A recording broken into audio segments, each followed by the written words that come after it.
Welcome back to the deep dive. We have got a really fascinating stack of research today. It circles around a figure in the world of high-stakes strategy who is, quite frankly, a walking contradiction. To kick things off, if I told you someone's nickname was Action Dan, what kind of person pops into your head? Action Dan. Yeah. I mean, immediately I'm picturing a daredevil, someone, jumping a motorcycle over a shark tank. Right. Or in a poker context, you'd picture a total maniac, someone swinging from the chandeliers, betting the farm on a gut feeling, playing loose, fast, and reckless. Exactly. Yeah. You picture chaos. But the subject of today's deep dive, Dan Harrington, is, well, he's pretty much the exact opposite of chaos. Right. He is famous for being one of the tightest, most conservative, disciplined players in the history of the game. And here's where it gets really interesting. He gave himself that nickname as a joke. It really is the perfect glimpse into his psychology right off the bat. It's ironic, sure, but it also shows he understands that gap between, image and reality. He knows how people perceive him as this boring, solid rock, and he's willing to play with that perception, even mocking it a little bit. And visually, he is just as iconic. If you watch poker on TV during the boom years, say the mid-2000s, you know exactly who we're talking about. Oh, yeah. The guy in the green Boston Red Sox cap. He didn't look like a high-rolling gambler in a tuxedo. And he didn't look like the internet kids in hoodies and sunglasses. No. He looked like your uncle who just got back from a ball game. Or a tourist who wandered into the Horseshoe Casino looking for the buffet and accidentally sat down at the final table. Right. But underneath that cap is a resume that is honestly staggering in its diversity. Yeah. We aren't just looking at a card player here. No, not at all. We are looking at a former bankruptcy lawyer, a champion backgammon player, and a U.S. chess master. It's a wild combination of skills. And that is our mission for this deep dive. We want to explore how a man who views himself essentially as a part-time player. A businessman with a hobby, really. Right. How he managed to pull off what many experts consider the single greatest accomplishment in the history of the World Series of Poker. It's a story about discipline, risk assessment, and transferring skills from one high-stakes environment to another. It's about how being a generalist can actually make you the deadliest specialist in the room. So let's unpack this. We have to start at the beginning to understand the foundation. Dan Harrington was born in Cambridge, Massachusetts on December 6, 1945. And before he was taking chips from poker pros, he was taking pieces on a chessboard. Right. And this isn't just a casual, I play on Sundays hobby. He was a U.S. chess master. He actually won the 1971 Massachusetts State Chess Championship. So for the listener who maybe doesn't play either game seriously, how does chess skill actually translate to poker? They seem totally different. They do, yeah. Chess is perfect information. You see everything on the board. Poker is hidden information. That's a great distinction. But the crossover isn't about the mechanics. It's about the mental discipline. In chess, if you lose focus for one single move, you lose the game. A blunder, they call it. A blunder. A lot of poker players lose because they get bored, or they get emotional, or they get tired, and they make a massive error.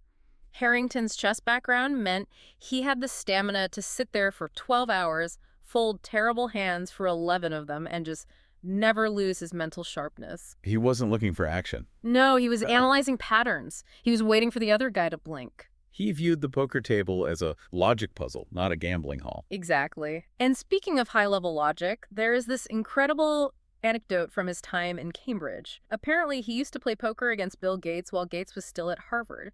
That is wild. Imagine bluffing the guy who would go on to found Microsoft. It paints such a vivid picture of the environment he was in, though. I mean, he was honing his skills in this crucible of high-level intellect. It wasn't about gambling in a back alley with mobsters. It was about outthinking some of the smartest math brains in the room. And that trend of surrounding himself with brilliance continued when he moved to New York City. We have to talk about the Mayfair Club. This place sounds legendary. The Mayfair is mythical in poker history. It was an underground bridge and backgammon club in New York that started spreading poker. And in the mid-'80s, Harrington was playing there with a group that would basically go on to run the poker world for the next 2 decades. Who are we talking about? We're talking about Howard Lederer, Steve Zolotow, and Eric Seidel. That is a murderer's row of talent. It is. And the reason that specific group became so good is that they collaborated. In the old days, road gamblers kept their secrets. They didn't share strategies. Right. But the Mayfair group would play all night, then go out to dinner and deconstruct every hand. Why did you bet there? What range were you putting him on? So they were crowdsourcing strategy. Exactly. They were essentially running simulations in their heads before computers could do it for them. They were the first modern poker theorists. Wow. There was actually a reunion tournament on the show Poker After Dark in 2008 called Mayfair Club, where they brought Harrington back together with leader Mickey Abelman and the owner, Mike Schichtman. It just shows you how deep those roots go. So he has the chess mind, the legal training as a bankruptcy lawyer, which is all about evaluating assets and liabilities, and he's sharpened his teeth at the Mayfair Club. Yep. Let's jump to 1995. This is the year Action Dan really announces himself to the world. This is the breakout. And to understand it, you have to understand the style. We mentioned he's tight aggressive. Let's break that down. When you hear tight, it usually sounds like you're playing scared. It does, but in poker terms, tight just refers to your starting hand standards. It means you fold most of the time. You are only playing, say, the top 10% or 15% of hands, aces, kings, big pairs. But the aggressive part is the key. When Harrington did enter a pot, he wasn't limping in. He was betting hard. So if he's putting chips in the middle, you better run unless you have a monster. Exactly. And in 1995, that style just demolished the World Series of Poker. He didn't just win one bracelet, he won two. 2 in 1 year. Yep. He won the $2,500 no-limit Hold'em event for about $249,000. And then he took down the big one, the main event, for a cool $1 million. Winning the main event is the dream. But doing it the same year you win another bracelet, that is a heater. It's unbelievable. And there's a specific hand from that main event final table that really illustrates his genius. It was against Howard Goldfarb. This is the masterclass. Yeah. So Harrington is heads up for the title. He looks down and picks up a monster hand. Now, a normal tight player might bet out, trying to protect the hand. Right, to get value. But Harrington knew his image. He knew Goldfarb saw him as this conservative guy who doesn't bluff, so Harrington checked. He showed weakness. He feigned weakness. He induced Goldfarb to think, Harrington missed, he's giving up. Goldfarb shoved all his chips in on a bluff, and Harrington just snapped him off. Wow. He used his reputation as a boring player to trap his opponent for the title. He weaponized his own boredom. That is brilliant. It's psychological warfare, and that win put him in the history books. We should mention, he's part of a very, very exclusive club. He is one of only 6 people to win the WSOP main event and a World Poker Tour title. Right, along with legends like Doyle Brunson and Scott Nguyen.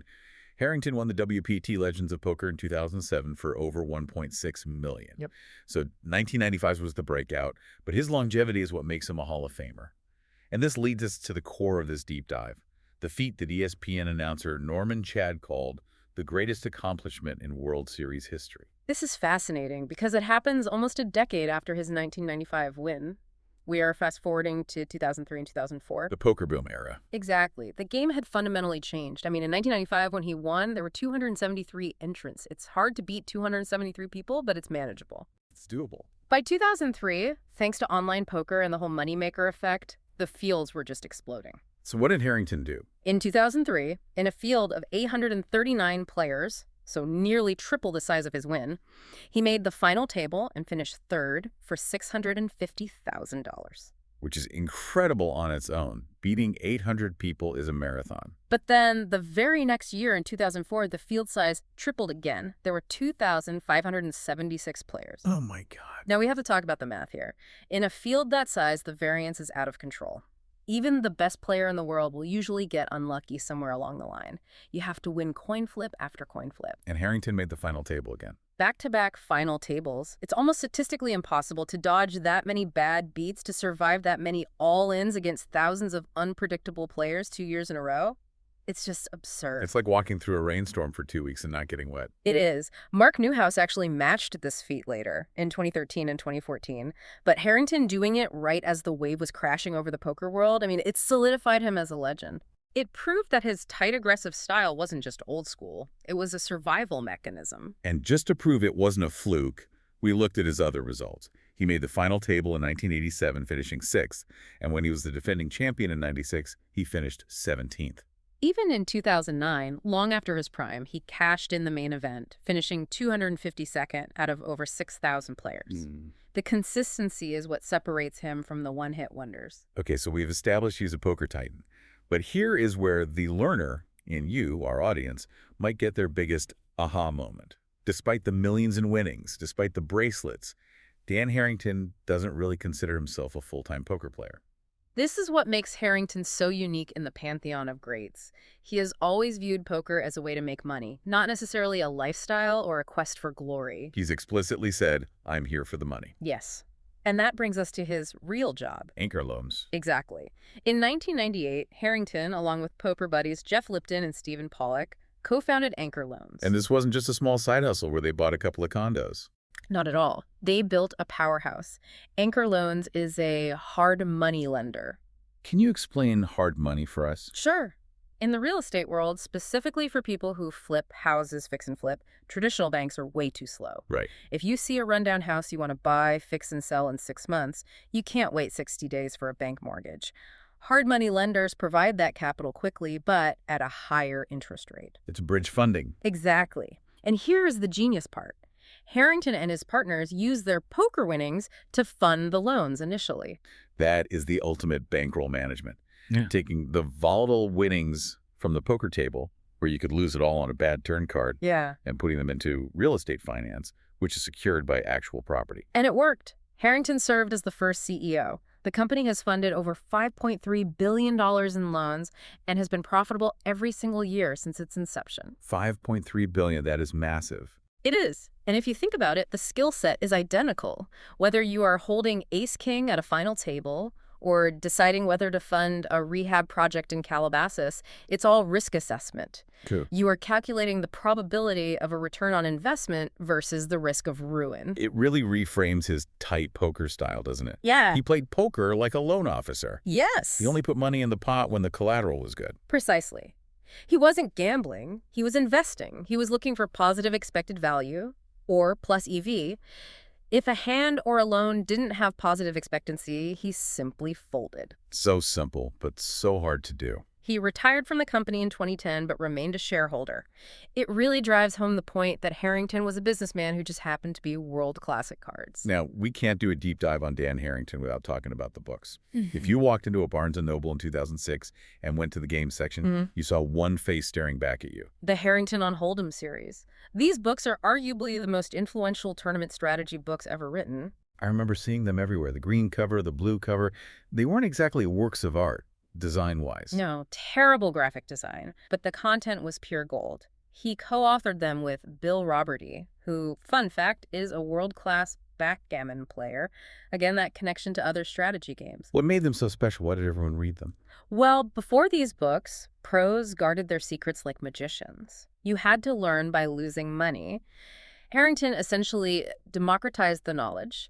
He broke down the math. He introduced concepts like the M ratio. The M ratio, that's a term you hear a lot. What does it actually mean? It's a survival metric. Right. M is your chip stack divided by the cost of one orbit, so the blinds and antes. It tells you how long you can survive before you are blinded out. So instead of just looking at your chips and saying, I'm running low, Yeah. you have a precise number, like my M is 5. Exactly. And he created a zone system based on that number. If your M is over 20, you're in the green zone, you can play conservatively. If it's between 10 and 20, you're in the yellow zone, you need to take some risks. And under 5. You're in the red zone, you have to move all in. He gave amateurs a flow chart for decision-making. He basically gave away the blueprint that he used to win millions. He did. And he also wrote Harrington on cash games and Harrington on modern tournament poker. He taught a generation of players how to think.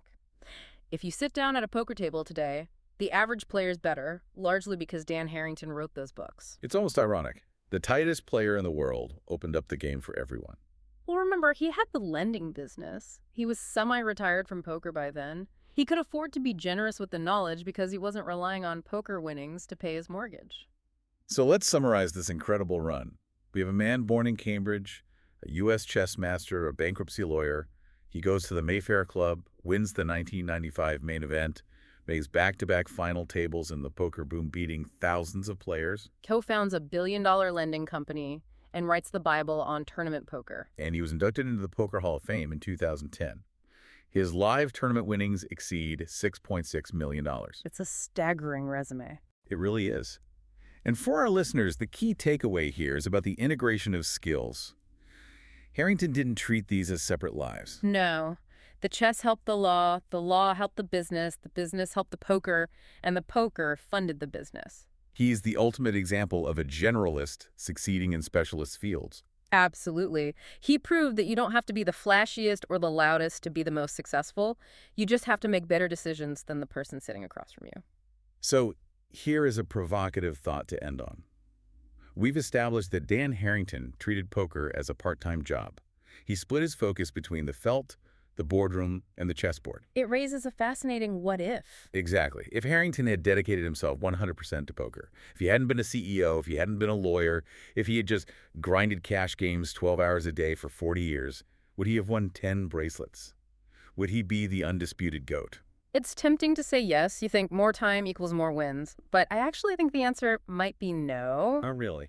Because of burnout and pressure, the reason Harrington lasted so long, the reason he could play so disciplined, was because he had the other interests. When he sat down at the table, he didn't need the money. He wasn't playing with scared money. Never. The business gave him the freedom to play correctly. If he was just a grinder relying on his next cash to pay rent, the variance might have crushed his spirit. So being a part-timer was actually his superpower. It was. It allowed him to maintain that emotional detachment that made him Action Dan. That is a great perspective. Sometimes the best way to win the game is to realize you don't need to play it. Dan Harrington, the ultimate shark in a businessman's suit. Thanks for listening to this deep dive. We'll see you next time.